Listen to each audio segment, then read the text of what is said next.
Hi, I'm Dr. Vyvyane Low. I want to apologize if the light is a little low. I'm doing this after work, and I really didn't want to expose myself to too much light to disrupt my circadian rhythm. So I think it's still fairly visible on the video. Anyway, I'm making this video because I'm really interested in the process of creation. I'm an artist myself, and pretty much in everything I do, creativity is my main strength. And more importantly, I'm very interested in the process of creation, right?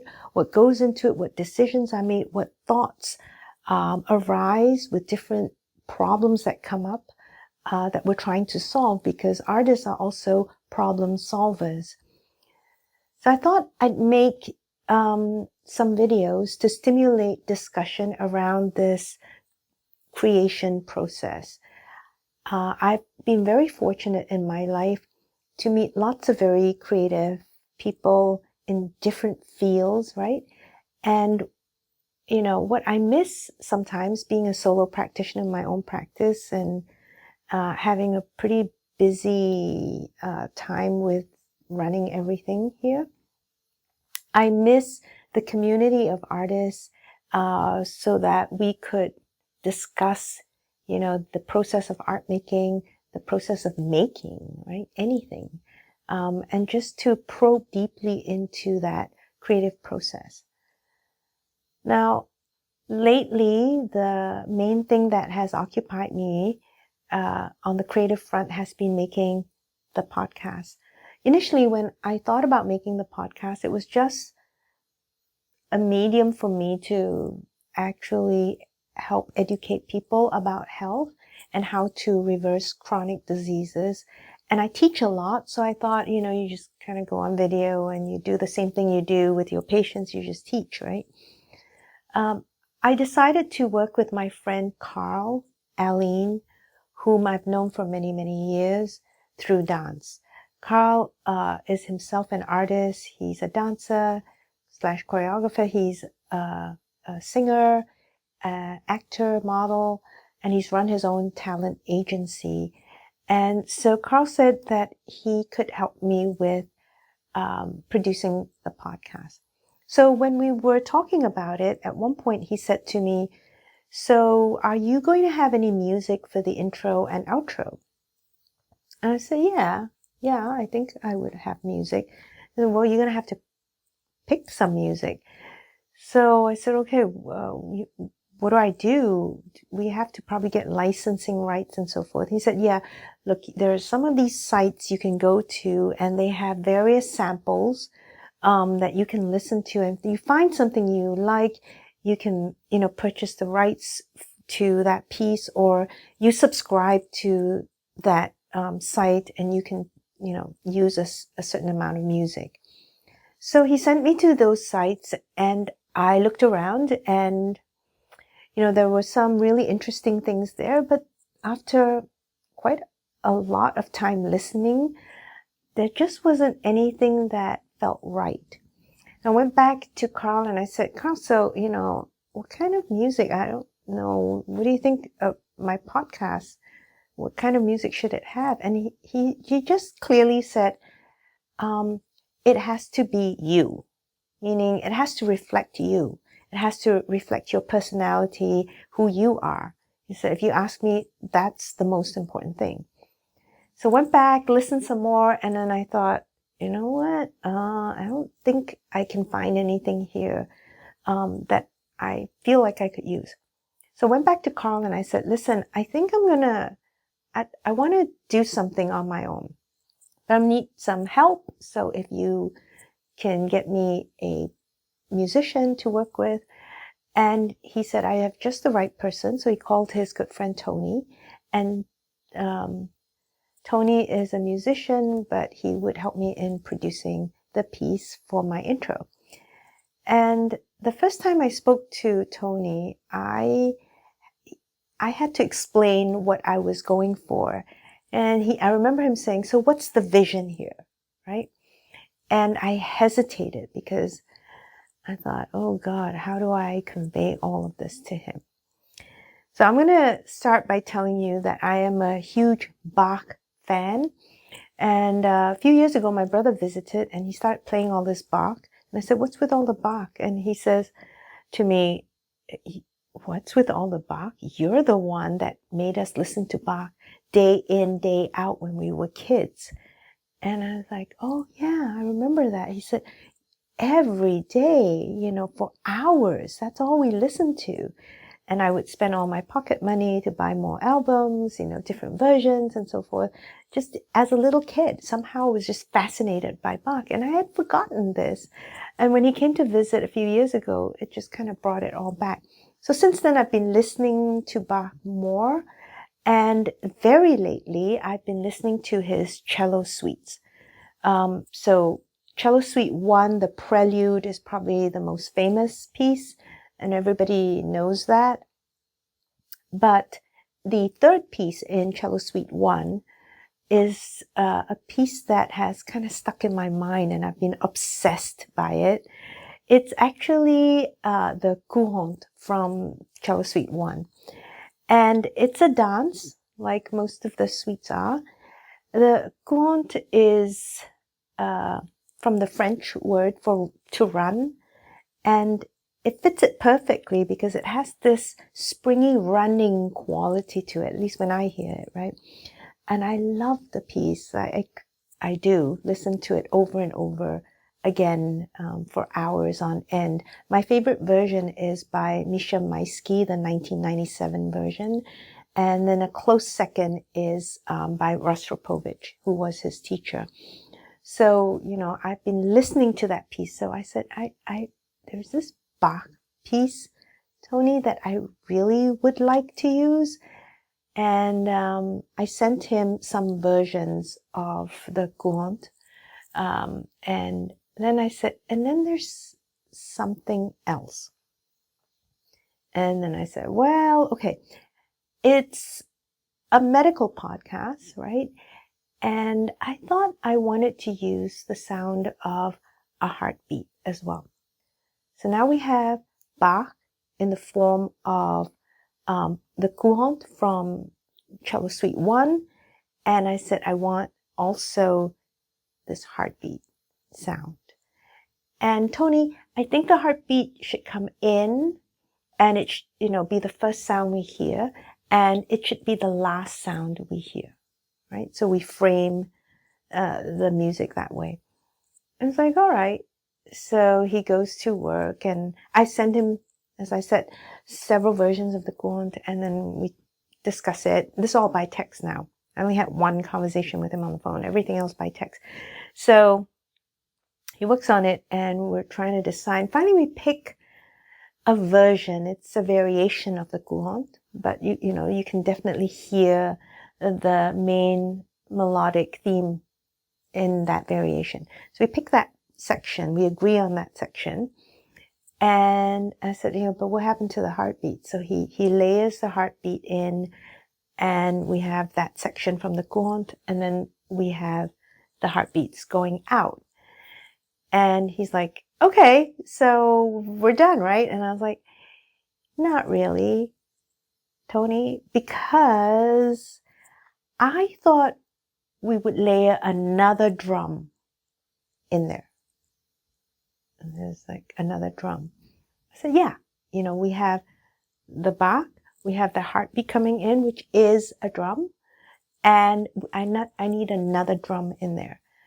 And he's like, okay. So he goes back and I'm like, drum and Bach.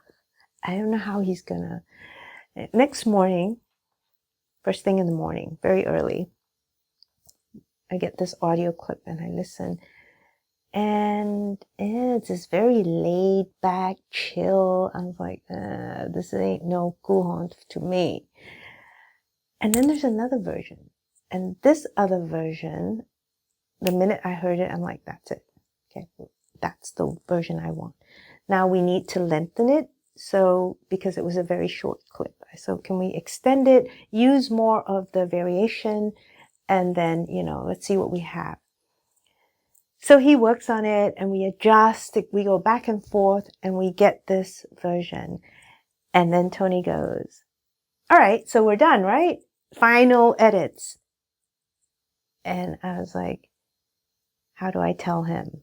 You know, I'm texting him. I'm like, how do I tell him? Because the night before, I suddenly realized that I want another drum on top of it, right? I wanted tabla drums, Indian drums, tabla drums. And I was like, now how do I tell him that? Because I'm not sure. And then I thought, well, you know, the clip I have already is pretty good. It's not bad. So, you know, you could make do with that. It'd be fine. You could just settle and, you know, make your life easy. And, you know, I heard the word settle. Settle, especially creatively. Hell no. Text. Tony, we need tabla drums. And then I send him a sample of Zakir Hussain, the nerve, right? I send him that sample. Silence. And you know, tech silence is the worst, right? Because you're like, is he mad? He's really pissed off. What's going on? She's not going to work with me anymore. So, and finally he comes back and Tony goes, all right, very calmly. You can see I'm reading into the text now. He says, well, it would help if you just told me where in this audio clip you want me to insert the tabla drums. And I was like, oh, okay. So now I listened to this over and over and over again. Oh, in between patients, everywhere I'm listening to the audio clip and trying to decide where the tabla should come in. And then finally I write back, I'm like, between this time and this time, we should have a short tabla run, and then we have a more syncopated rhythm, longer here, and then we're going to exit here. And I write all this, and then I hold my breath, and I go to bed. Because, you know, I think Tony stays, I don't know, I've never met him, but I think he stays up at night. And actually many times I've thought, this is really bad for his circadian rhythm. It's disrupting his, but okay. Forget that. All right. That's how he works. Leave him alone. So I go to bed, and the next day I wake up, I see this audio clip and I go, I don't know, should I? And I listen to it and it's like, Tony. Genius. Thank you. I was so thrilled. Right. And, yeah, that was what I had in mind. Okay. Now, I told you this whole story and how we worked on it, but the challenge here was that we had all these disparate elements, right? So we start with Bach, this particular courant from Cello Suite 1, this very particular piece. And now I want that heartbeat sound. The heartbeat sound, because I said it was a medical podcast, but more importantly for me, that heartbeat is the rhythm of the body. Yeah, our own internal rhythm. And it is the first drum we'll ever hear, right? I just imagine when we're in the womb, maybe we can hear the pulsation of blood, and that is our first drum, and it probably will be the last drum we'll hear. I don't know. I imagine. I've lain in bed at night and heard the pulsation of my heartbeats in my ears. So would dying be like that? I don't know. But this idea of the first drum and that internal rhythm, right, with the music, which is our own music, really. So I really wanted that heartbeat, and I wanted it to start and end the piece. So that was the thinking there, and then the courant in the middle.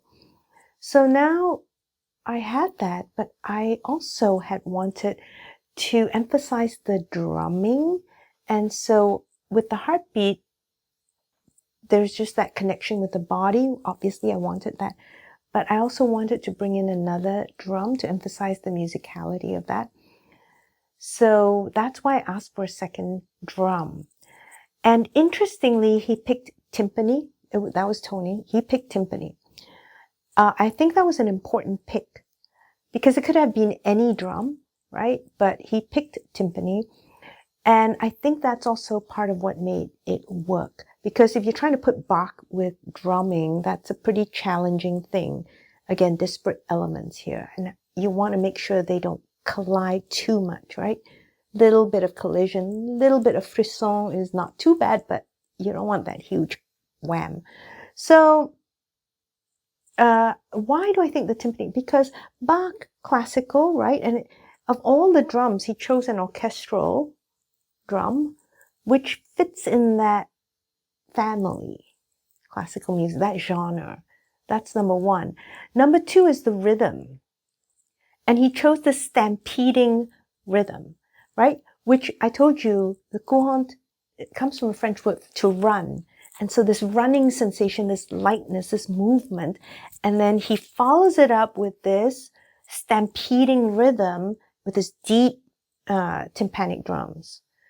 And I think that's what brings those elements together, that we have that running element.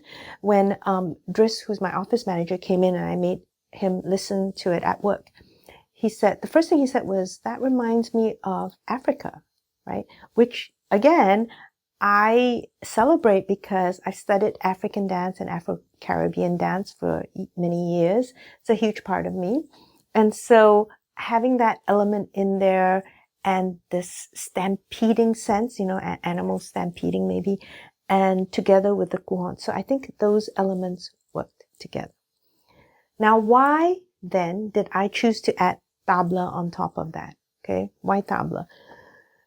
Ooh, this one's harder. So again, I told you about my interests in African and Afro-Caribbean dance, and I love the polyrhythms that you hear in their music, right? And I've been very used to now having different voices, at least 3 drum voices in a piece. So we have 2. We have the heartbeat drum. We have the stampeding drum. Both are very low. Both are really low drums. And I felt we needed a higher drum voice. And I chose tabla for many reasons. I love tabla and also have a huge interest in Indian philosophy. So we bring in that element. But I think tabla and Bach have a lot in common. Both are very cerebral. Both are very mathematical and precise. And yet they have this enormous range of expressivity and emotionality, right? So you see that range in both, and yet they have this very precise mathematical, cerebral nature, a very intellectual nature. Right? If you listen to Bach, I mean, originally Bach, you know, keyboard, he composed for clavichord, and, you know, really, it wasn't that level of expressivity in that period. Very, very precise, almost mathematical pieces. But over time, right, we find that different artists, as they play Bach, you know, they bring in that element of emotionality, they bring in that range of expression. And that's what's wonderful about art, that it can be re-envisioned and reinterpreted throughout, you know, different generations. And so it becomes contemporary, even though this is something from the past, right? It becomes contemporary. We make it contemporary in our interpretations and our expression.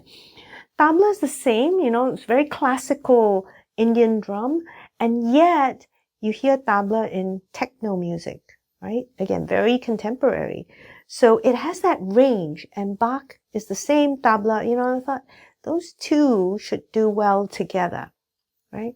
And that's why I chose tabla. So now we have Bach, courant, we have heartbeat sound that we need to have. Now we have this lower bass drum, that timpani, and I needed a higher voice, right? You didn't want to overcrowd the music. In certain places, you had to find the places where, you know, you could place that third voice and let the music breathe a little bit, right? And somehow it came together. I mean, I'm happy with it. But for me, I think the fun part has been the process, right? How we're going to put this together, and how do we take all these disparate elements and make them cohere and make them work towards the same path, right? The same goal. And we get this form that comes out of all these different elements that in the beginning you look at and you go, no way, there's no way we can put it together. And one last thing, the first episode, if you listen to it, you note that I end with the Whitman poem, right? And I specifically said to Carl, that episode, we will not have the outro music. I just want the heartbeat sound at the end. And that's because, you just had a poem by Whitman, and then you have more music. No, that music should end.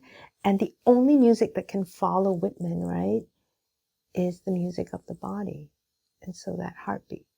So more work for you, Carl, but thank you for always kind of, respecting and also working towards my artistic vision. I think that's been one of the funnest things, and probably was the best choice for me in choosing someone to help me produce the podcast, was to work with an artist. Because for me, that process of creating is really important, and having someone who understands the process is very important.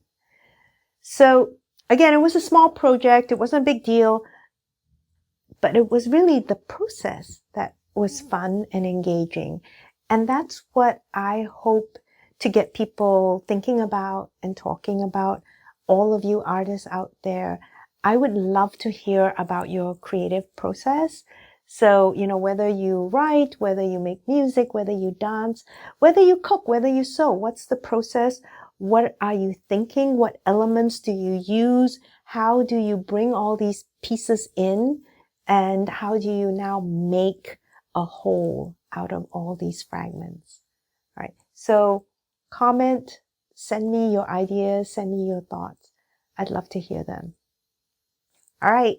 Good night for now. Bye.